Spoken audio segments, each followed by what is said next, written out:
A dissident Republican gang put on a show of strength at the weekend, armed with machine guns and a rocket launcher. A police patrol came across the gang in the South Armagh village of Mike on Friday night and then withdrew. Conor McCauley reports.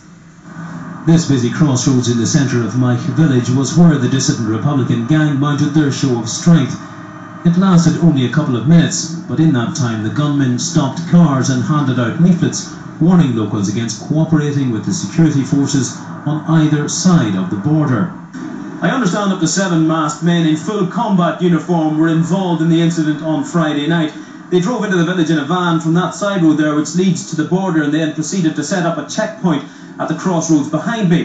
They handed out leaflets and told that 6 of the 7 were carrying machine guns and 1 had a rocket launcher. A routine police patrol was heading into the village when it spotted the armed gang and pulled back. The PSNI said the officers had withdrawn to assess the situation. That decision probably prevented a gun battle and potential loss of life. I accept that the police on the ground had to use their judgment.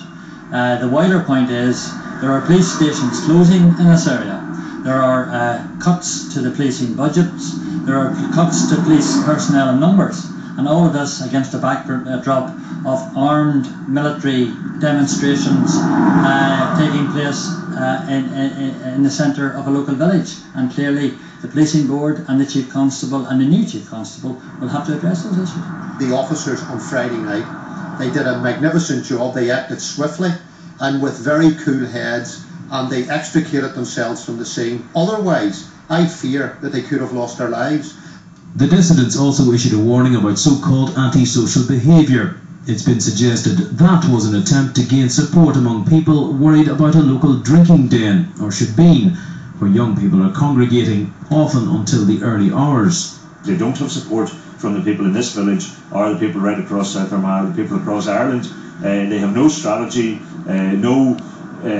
nothing positive to offer anyone other than an attempt to return people to the past. The people of this area have very clearly moved on. They've demonstrated that time and time again, and this type of exercise serves no purpose whatsoever. It's understood the armed gang made off down this road in the direction of the border, which is just a short distance away.